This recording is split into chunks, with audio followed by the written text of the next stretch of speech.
हनुमान जी महाराज सुग्रीव से मिलाए राम जी को। आप लोगों ने सभी सनातनी बैठे हैं, रामायण को सबने पढ़ा होगा।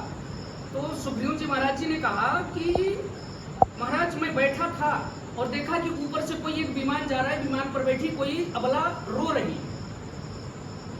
बैठ ही रहे हूं कछु करत विचार, मैं विचार करता रह गया और उन्होंने मुझे देखकर कुछ आभूषण फेंका है। तो लक्ष्मण भगवान ने क्या उत्तर दिया पता है आप लोगों को? कि महाराज यही अगर आप लोग विचार न करके काम किए होते तो आज किसी समाज के सीता का हरण नहीं होता।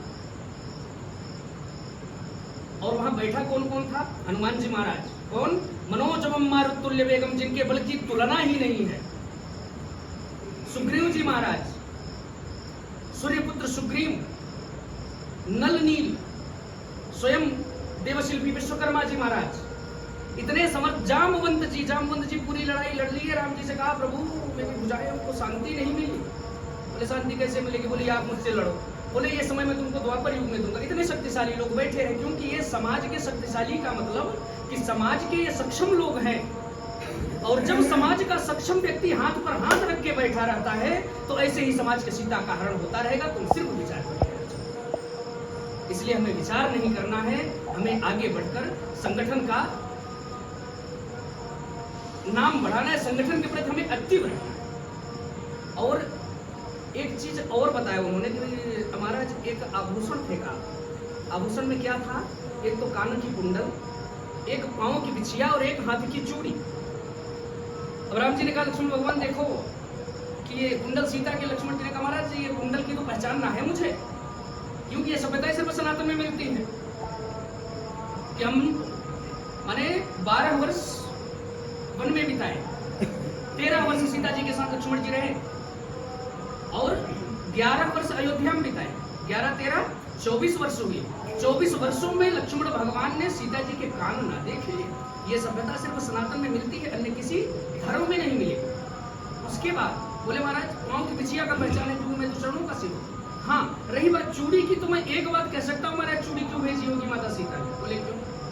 बोले ये तो इसलिए भेजी होगी कि जब कभी किसी सनातन धर्म के सीता का हरण हो, समाज के सीता का हरण हो और सक्षम लोग जब बैठे रहें, सिर्फ विचार करते रहें, तो उनके विचार से अच्छा है कि हाथों में चूड़ियां।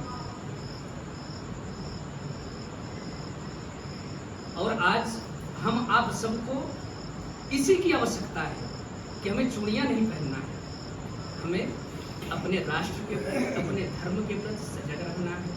सभी तो अपने धर्म के प्रति हर समय एक्टिव हो। अब क्रिश्चियन हो, सिख हो, मुस्लिम हो, सिर्फ हिंदू ही एक ऐसा धर्म है जो सबसे पुराना है और सनातन की पद्धति, सनातन ही धर्म है, बाकी और कोई धर्म नहीं है। हिंदू के अतिरिक्त और कोई धर्म है ही नहीं। ये तो हमारे लिए पंथ अलग अलग हो गए, पंथ का विभाजन हुआ और कोई धर्म नहीं। लेकिन इसको अब हमें अलग करने के लिए, क्योंकि ये मेरी एकता है। अंग्रेजों ने देखा है कि भारत को किस प्रकार से कमजोर किया जाए, भारत मजबूत कैसे हो रहा है। उन्होंने देखा कि ये तो चारों ब्राह्मण क्षत्रिय वैश्य शूद्र एक साथ काम करते हैं, ये मजबूत है। बोले इनको तोड़ा कैसे जाए? बोले इनमें भेद डाल दो। राजनीति के चार रंग होते हैं, साम दाम दंड और भेद। एक तो शांति से वार्ता करके काम सुलझा लो, दूसरा शांति से ना हो तो दाम दे के सुलझा लो, उससे भी ना हो तो दंडित करो धमकाओ, उससे भी ना माने तो इनमें फूट डालो। तो आज हम आप सभी फूटे हुए एक साथ जरूर बैठे हैं, है ना? लेकिन जब कभी जरूरत आ जाएगी जान देने की राष्ट्र के लिए ना, तो हम कहीं ना कहीं अपने आत्मा पर हाथ रख के देखिएगा, कहीं ना कहीं हम सोचेंगे कि चलो पहले ये जाना। तो हम आप सबको एक्टिव रहना है देश के प्रति।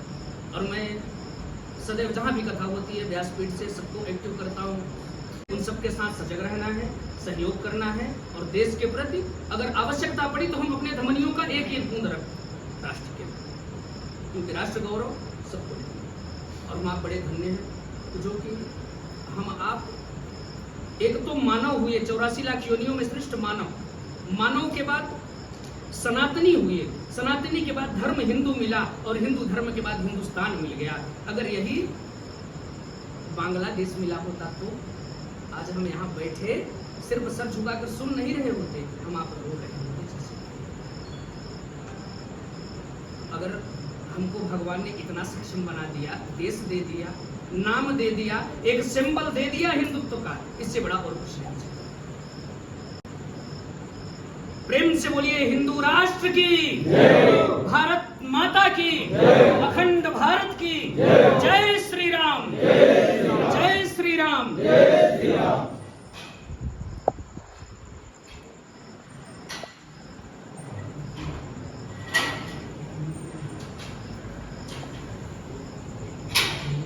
अभी महाआरती के लिए आज्ञा मिलेगी और महाआरती हम सभी बात सावधान प्रतिष्ठा।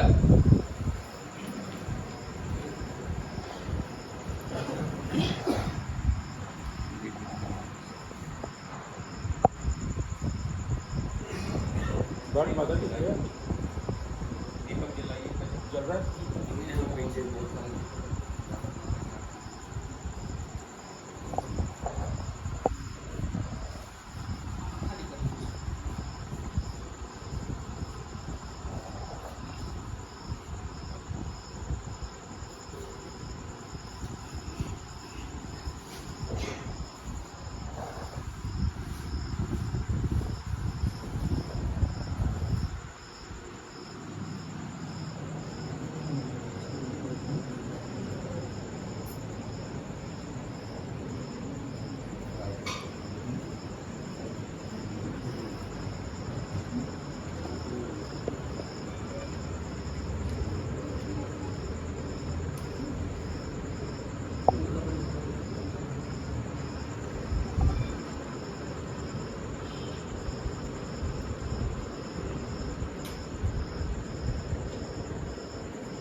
दीपक